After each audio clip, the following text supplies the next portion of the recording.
Which way ụmụnne m ndị Igbo? Which way Igbo youth?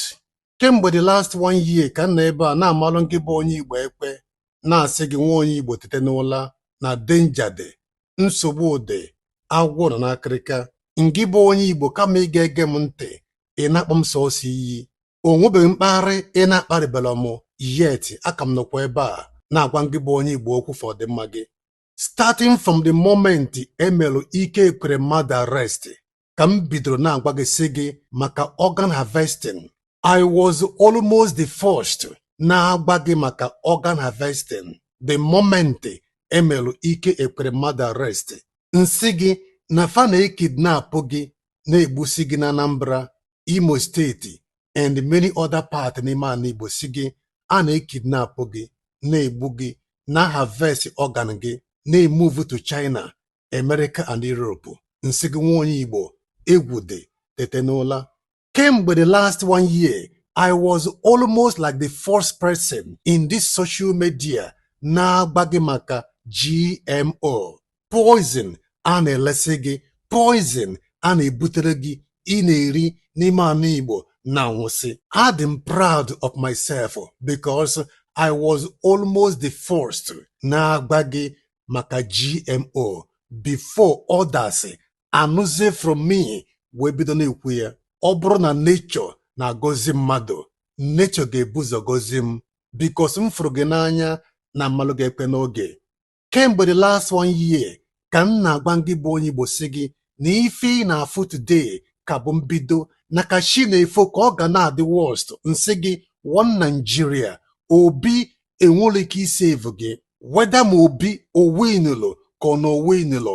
Peter Obi enwere ike isave gị because why? Na ọbụlụ Nigerian leaders, ọbụlụ ndị Nigeria na-achị Nigeria, ọbụlụ ndị Nigeria na-emeke decision for anything na-eme n'ime Nigeria. Na people na-decide ife na-eme n'ime Nigeria bụ foreign agent. Ngwa gị sị gị Nigerian has been sold na-elego Nigeria many years ago. People na-decide ife ị na-eri, people na-decide mega adị ndụ mega anwụ anwụ, ọbụlọ ndị ugwu, ọbụlọ ndị ofe mmanụ, ọbụlọ ndị Igbo, foreign agent. Ndị nwe Nigeria ọfa na-decide ife dị n'ime Nigeria, and ndị a achọghị na ngị bụ onye Igbo ga-adị ndụ, but ngị bụ onye Igbo achọghị ige m ntị. Na-ekwuru ọla na ya ayịyọ maka kidney disease.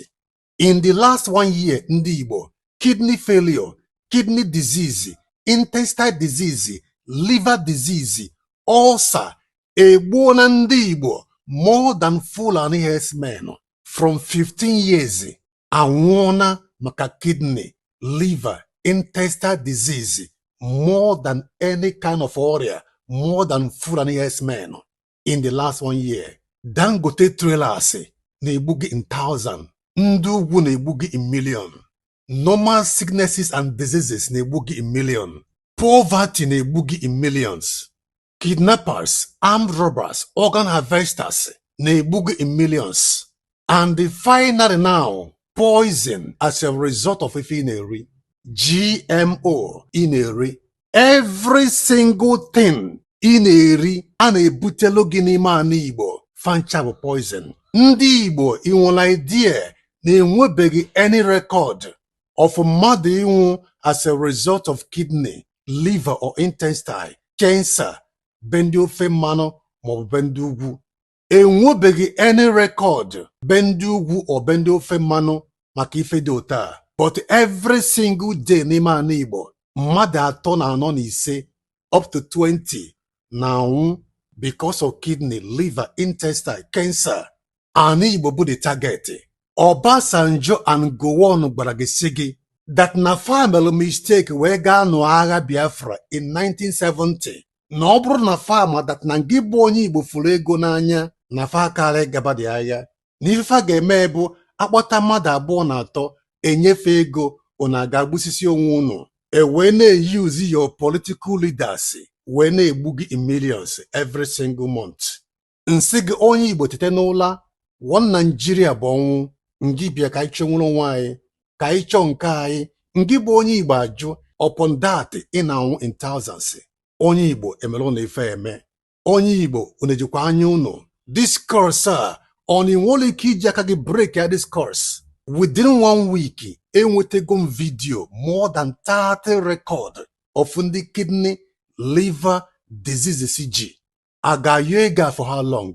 How long ka a ga-ayọ ego a? Mmadụ onye nwedịrị ego a na-atụ. Ngị na onwe gị ga-atụ ego a, ị na-atụ ego a ka maka gị nwee chi. Ịtụche ego a mgbe ị ga-arịaba kidney nke gị, onye ga-atụrụ gị. Ka m kwukwe ya ọzọ, ife ị na-afụ today ka bụ mbido. The worst is yet to come. Continue na vote. Continue na support your governors. Your ọhaneze ndị Igbo, ndị Igwe, ndị Nze na Ọzọ. Continue na support your pastors. The worst is yet to come. Ọ ka bụ enwe faithful. Ị ka nọ na gear 1 mgbe ịbaze part 2 and gear 2 ka ị ga-amụ ife a na-akọ. Nnamdi Kanu sị na ndị mmụọ zie ya ozi ozie ndị dị ndụ. Ndị mmụọ na-ezi m ozi ka m na-ezi gị kemgbe 1 year ago. But gị bụ onye dị ndụ, ị chọrọ ige ntị. Ị ga na-anwụ na-aga ebe ị jụrụ ajụ na ị ga-ege ntị. The more ị na-akpọ m iyi, the more ị ga na-anwụ.